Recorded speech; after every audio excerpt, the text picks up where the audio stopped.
Choosing CPP at 60 instead of 70 can cost you roughly $1,164 a month, every single month for the rest of your life.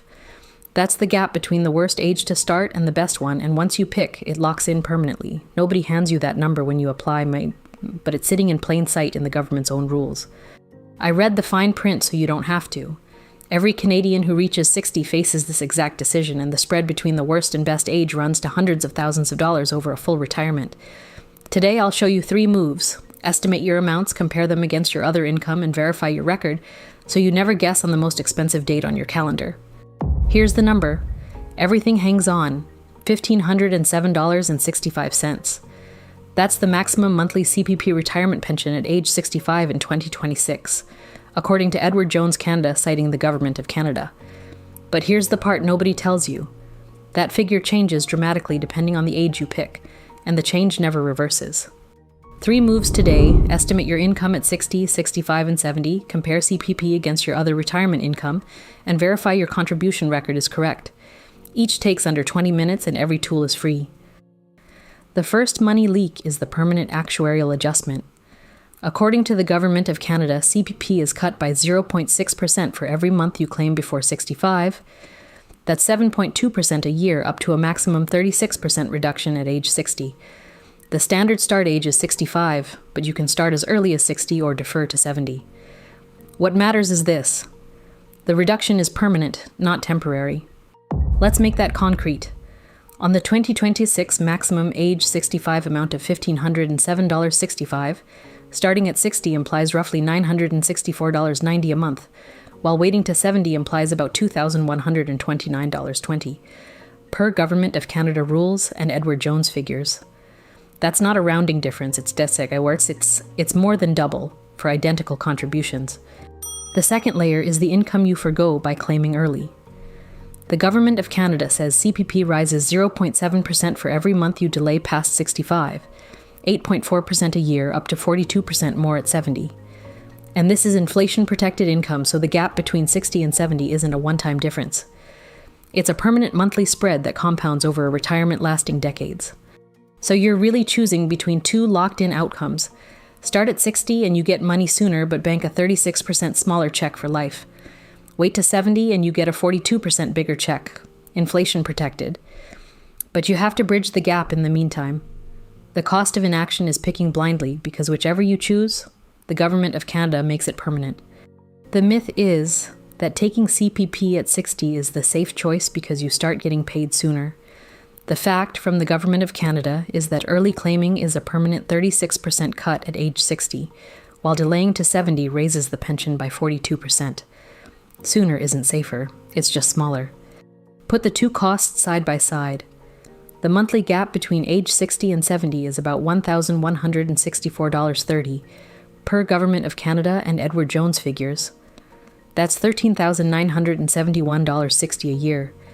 Over a 20-year retirement, that's roughly $279,000 in nominal CPP income, by my estimate on the 2026 maximum. Meet Linda, 63, an office manager in Toronto earning $72,000 a year. She's got $310,000 in RRSPs, plans to retire at 65, and expects CPP to be a core income stream for the rest of her life. Here's what Linda found when she actually ran the numbers. Her first discovery: claiming at 60 instead of 65 would cut her pension by 36%. On the 2026 maximum, per the Government of Canada, that's about $542.75 a month given up immediately. Money she'd never get back. For a decision she'd have made on a hunch, that stung. Her second discovery was on the other end. Waiting from 65 to 70 raises CPP by 42%, turning $1,507.65 into about $2,129.20 a month, according to Edward Jones, citing Government of Canada rules, before any investment returns or tax effects. This is general information, not personal advice, and that figure assumes she's at the maximum. Her third discovery was the one that stopped her cold.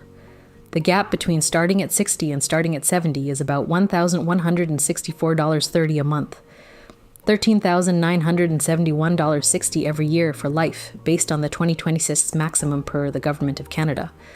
Same person, same contributions, dirt or toll. Just a different date on a form. Stretch that across a 20-year retirement from 70 to 90, and choosing 60 over 70 costs Linda roughly $279,000 in nominal CPP income, by my estimate. That's built on the official 36% reduction, the 42% increase, and the 2026 maximum age 65 pension. So could this be you?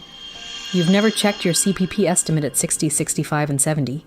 You don't know whether you're near the maximum or far below it. And you haven't matched your CPP timing to your other retirement income. If any of those land, the next 3 moves are exactly what you need. These 3 moves take under an hour combined, and they're the difference between guessing and knowing on a decision worth hundreds of thousands of dollars. You'll estimate your own numbers, compare them against your real income needs, and verify the record they're based on. Do them in order, and you'll never sign that form blind. Move 1. Estimate your total government retirement income. Use Service Canada's CPP retirement pension pages to find the official reduction and increase rules, check your own contribution history and expected amount, then add any other public pension income like OAS that you expect to receive. This tells you what CPP actually looks like in your budget. Here's how. Find the official CPP reduction and increase rules, check your contribution history and expected amount, then add any other public pension income you expect. What good looks like? A written monthly income plan showing whether CPP at 60, 65, or 70 closes your retirement budget gap. Move 2. Compare your CPP start age options directly. Log into your My Service Canada account, view your estimated retirement pension, and note the projected amounts at 60, 65, and 70. Then compare the monthly income gap and the lifetime effect against your other guaranteed income sources. Here's how. Open your CPP retirement pension estimate, note the estimates at 60, 65, and 70, then compare the monthly gap against your other income. What good looks like? You can explain the difference in monthly income and know which age gives you the highest secure lifetime pension for your situation. Before I get to the last move, which is the most counterintuitive part of all this, remember that every number so far assumes you're at the maximum, and most Canadians aren't. Move 3 is verifying your contribution record through CRA My Account. Because your entire estimate is built on the earnings data the government has on file, and if that's wrong, so is everything else. Here's how. Log in to CRA My Account to review your pensionable earnings history, confirm there are no missing or incorrect years, then compare your estimate to the $1,507 maximum to see how near the ceiling you are. What good looks like?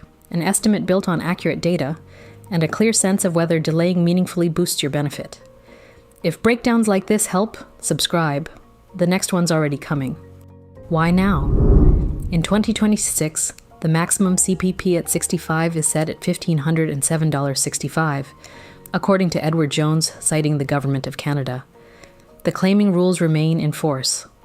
A 0.6% monthly cut before 65, and a 0.7% monthly increase after.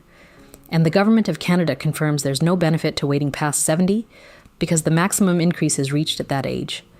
After you act, check it worked. You should see 3 clear numbers, your CPP at 60, 65, and 70. Confirm your contribution record shows no missing years. And if your estimate sits far below the maximum, delaying is likely to help you more than someone already at the ceiling. Everything here comes from the Government of Canada's CPP pages, Edward Jones Canada, Wealthsimple, and Sun Life, all linked in the description below. Check them yourself, because the 2026 figures should be re-verified in later years.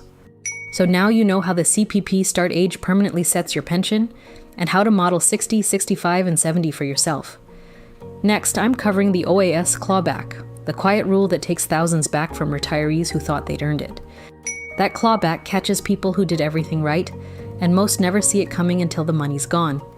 If you want to catch that breakdown, subscribe now so you don't miss it.